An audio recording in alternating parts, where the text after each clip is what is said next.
Doctor Yunus এবং তার সরকারি শেখ হাসিনাকে ফিরাইয়া আনার জন্য যা যা করা দরকার এটা তারাই করতে। অনেক উপদেষ্টারা বা জুলাই যোদ্ধারা শেখ হাসিনার কাছে ফোন দেন এবং তারা 5ই আগস্টের ঘটনার প্রেক্ষাপটের জন্য তার কাছে ক্ষমা চান, কারণ তারা ভয় পাচ্ছেন যে ইউনূস মহাজনের জীবনের সবচাইতে আদিম এবং ভয়ঙ্কর পাপ, এবং এই পাপের শাস্তি যে তাকে পেতেই হবে, এই সত্য ক্রমশ স্পষ্ট হয়ে উঠছে এবং তিনিও বুঝে ফেলেছেন। আগামী নির্বাচন ঘিরে যেখানে রাজনৈতিক অঙ্গন উত্তাপ, ঠিক সে সময় ক্ষমতাচ্যুত আওয়ামী লীগের সাবেক মন্ত্রী সাবের হোসেন চৌধুরী 3 দেশের রাষ্ট্রদূতের সাথে বৈঠক করেছেন। নির্বাচন হবে না? না না না, নৌকা মার্কা দিব দেও লাগবই, আনলে নির্বাচন হইতো না। একতরফাভাবে নির্বাচন হয় না। নৌকা মার্কা দুদু না দিতে আমরা ভোট দিতাম না, আমরা দেশও যাইতাম না, কেন্দ্রতে আমরা যাইতাম না।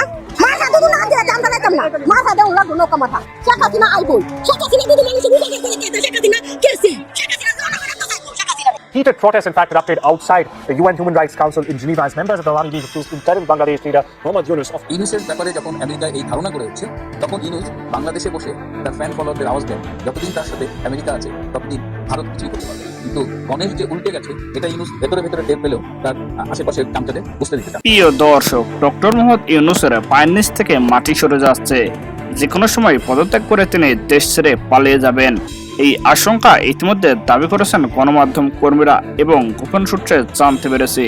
সেনাবাহিনী কিন্তু ইতিমধ্যে সরাসরি এনসিপির বিরুদ্ধে উঠে পড়ে লেগেছে এবং যে কোনো সময় তাদের বিরুদ্ধে অ্যাকশনে যেতে পারে। এনসিপির মাঝেও কিন্তু ফাটল সৃষ্টি হয়েছে। প্রিয় দর্শক, বাংলাদেশে খুব শীঘ্রই একটি অঘটন ঘটবে এবং ডক্টর মোহাম্মদ ইউনূসের পতন ঘটবে।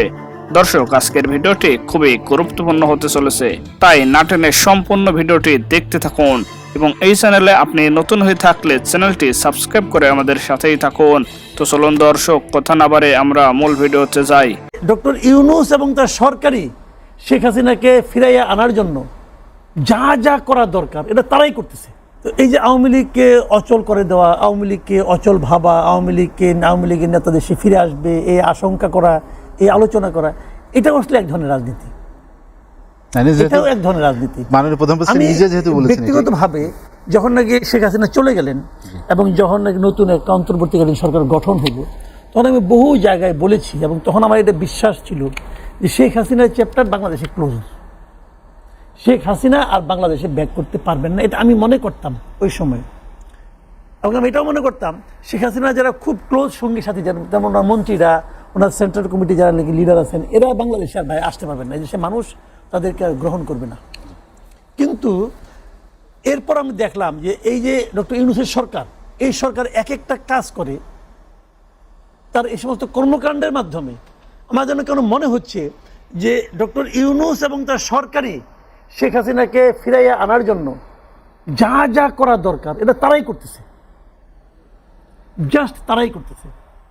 মানে ওনারা এমন এমন কাজকর্ম করতেছে যে মানুষ এখন আওয়ামী লীগকে রাজনীতির থেকে বিচ্ছিন্নের ভাব। আমি একটা কল রেকর্ড বা অডিও ফুটেজ নিশ্চয়ই আপনারা শুনেছেন। এখন শেখ হাসিনার কোনো বক্তব্য প্রচার করা আসলে এটা আইনিভাবে এই মুহূর্তে কনফ্লিক্টেড, তো সেই কারণে আমি সরাসরি অডিও রেকর্ডটা প্রকাশ করলাম না, বা আপনারা ইতিমধ্যে সোশ্যাল মিডিয়াতে শুনে নিয়েছেন যে অনেক উপদেষ্টারা বা জুলাই যোদ্ধারা শেখ হাসিনার কাছে ফোন দেন এবং তারা 5ই আগস্টের ঘটনার প্রেক্ষাপটের জন্য তার কাছে ক্ষমা চান, কারণ তারা ভয় পাচ্ছেন। ভয় সবাই পাচ্ছেন, এনসিপির মধ্যে যারা আছে বা এই মেটিকুলাস ডিজাইন যেটা হয়েছে সেটা নিয়ে অনেকেই ভীত আছেন যে আওয়ামী লীগ যদি ফিরে আসে তাদের পরিণতি কি হবে। আর এই যে ভাবনাটার কারণটা কি, কারণ এই মুহূর্তে এনসিপি নামক রাজনৈতিক দলটার এই যে 12 রঙের কালার, 12 রঙের নেতার 12 টাইপের বক্তব্য, ইভেন রাজনৈতিক যেই ব্যর্থতা, দলটির যে মুখ থুবড়ে পড়ে যাওয়া, বা ধরেন এই দলটার একদম লিড পজিশনে যারা আছেন, সাবেক ছাত্রলীগ নেতা, পরবর্তী সময় ধরেন তারাই এখন এনসিপির অনেক বড় নেতা, তো মানুষের কাছে নানান ধরনের কনফ্লিক্ট আছে। অনেকে মনে করছেন যে আসলে এটা কি ভুল হয়ে গেল এই আন্দোলনে জড়িত হয়ে, কারণ আওয়ামী লীগ হয়তো এখন আপনি রাস্তায় একজন আওয়ামী লীগ নেতারে পাইলে পিটাচ্ছেন, মারতেছেন, কিন্তু এই দৃশ্যপটটা কিন্তু থাকবে না। আপনি জাস্ট গত 1 বছরের দৃশ্যপট দেখেন যেটা কতটুকু পরিবর্তন হয়ে গেছে, সামনে এটা আরো পরিবর্তন হবে। এখন ডক্টর ইউনূসের সরকার আছে, এই জন্য সবকিছু ওভার স্পিডি আওয়ামী লীগের ইস্যুতে, কিন্তু পরবর্তী সময় রাজনৈতিক দল হিসেবে যারাই আসুক, বিএনপি আসুক, জামাত আসুক, আপনার পলিটিক্যালি একটা সহনশীল পর্যায়ে আপনার আওয়ামী লীগ কিন্তু তার পরিস্থিতি পাবে রাজপথে বা বিভিন্ন জায়গায়, এখন যতটা হচ্ছে ততটা হবে না। তো এই যে আপকামিং পরিস্থিতি, এই পরিস্থিতিতে এনসিপির যারা ফলোয়ার আছেন অথবা যারা রাজপথে ভূমিকা রাখছেন তাদের মধ্যে কিন্তু ভয় কাজ করছে।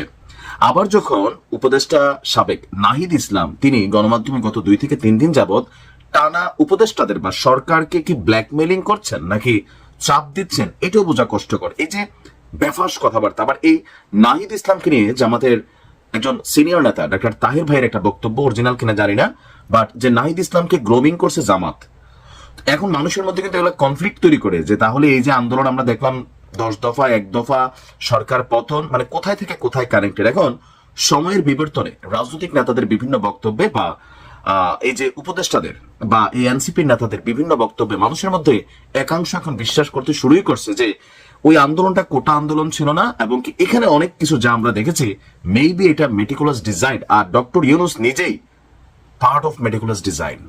কারণ বিশ্বমঞ্চে তার এই বক্তব্য, মেটিকুলাস শব্দটার যে বাংলা আবিধানিক অর্থ যে সুপরিকল্পিতভাবে সুদক্ষভাবে কোনো কাজকে সফলমণ্ডিত করা।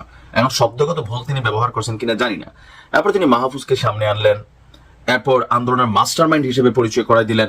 তো সকল কিছু মিলিয়ে সর্বশেষ উপদেষ্টা নাহিদ যখন বললেন, আর সাবেক উপদেষ্টা এনসিপি নেতা যে সেফ এক্সিটের কথা ভাবছেন অনেকে বিএনপির সাথে তলে তলে সেট আপ করে ফেলতেছেন, তো ভাই এগুলা নিয়ে তো মানুষের মধ্যে টেনশন তৈরি হচ্ছে। আপনি যদি কোনো উপদেষ্টারা যারা লুটপাট করছে, যারা এই আন্দোলনের সাথে বিট্রে করছে। বিএনপির ভারপ্রাপ্ত চেয়ারম্যান তারেক রহমান বাংলাদেশের রাজনীতিতে 111 নামে পরিচিত সেই সময়ের সরকারের কার্যক্রমকে উদ্দেশ্যপ্রণোদিত ও অসৎ হিসেবে বর্ণনা করেছেন। প্রায় 2 দশক ধরে যুক্তরাজ্যে অবস্থানরত তারেক রহমান বিবিসি বাংলার সঙ্গে একান্ত সাক্ষাৎকারে বলেছেন, সেই সরকার দেশের গণতান্ত্রিক প্রক্রিয়া ও রাজনৈতিক পরিবেশকে ধ্বংস করার চেষ্টা করেছিল। 2007 সালের 11 জানুয়ারি দেশে তত্ত্বাবধায়ক সরকারের প্রধান কে হবেন এবং নির্বাচনের রোডম্যাপ কেমন হবে, এমন ইস্যুতে শুরু হওয়া আন্দোলনের ধারাবাহিকতায় তৎকালীন প্রেসিডেন্ট ইয়াজউদ্দিন আহমেদ প্রধান উপদেষ্টার পদ থেকে সরে গিয়ে জরুরি অবস্থা ঘোষণা করেন। সেই সময়ে 22 জানুয়ারি অনুষ্ঠিত হওয়ার কথা থাকা নির্বাচনও বাতিল করা হয়। ওই বছরের প্রথম 2 মাসে ফখরুদ্দিন আহমেদের নেতৃত্বে তত্ত্বাবধায়ক সরকার প্রায় 150-র বেশি রাজনীতিবিদ, ব্যবসায়ী ও সমাজের বিভিন্ন শ্রেণীর ব্যক্তিকে আটক করে। এর মধ্যে ছিলেন আওয়ামী লীগের সভানেত্রী শেখ হাসিনা ও বিএনপির চেয়ারপারসন খালেদা জিয়া। পরবর্তীতে খালেদা জিয়ার ছেলে ও বিএনপির সিনিয়র যুগ্ম মহাসচিব তারেক রহমানকেও গ্রেপ্তার করা হয়। পরে চিকিৎসার জন্য তিনি যুক্তরাজ্যে চলে যান। বিবিসি বাংলার সঙ্গে সাক্ষাৎকারে 111 সরকারের সময়ের মূল্যায়ন করতে গিয়ে তারেক রহমান বলেন, এক বাক্যে বা সংক্ষেপে বলতে হয় 1-11 ছিল একটি উদ্দেশ্যপ্রণোদিত অসৎ উদ্দেশ্যপ্রণোদিত সরকার। আমরা দেখেছি সেই সরকার দেশের রাজনীতি ও গণতান্ত্রিক ভিত্তিকে ধীরে ধীরে গড়ে ওঠার মধ্যেই ভেঙে দিতে চেয়েছিল।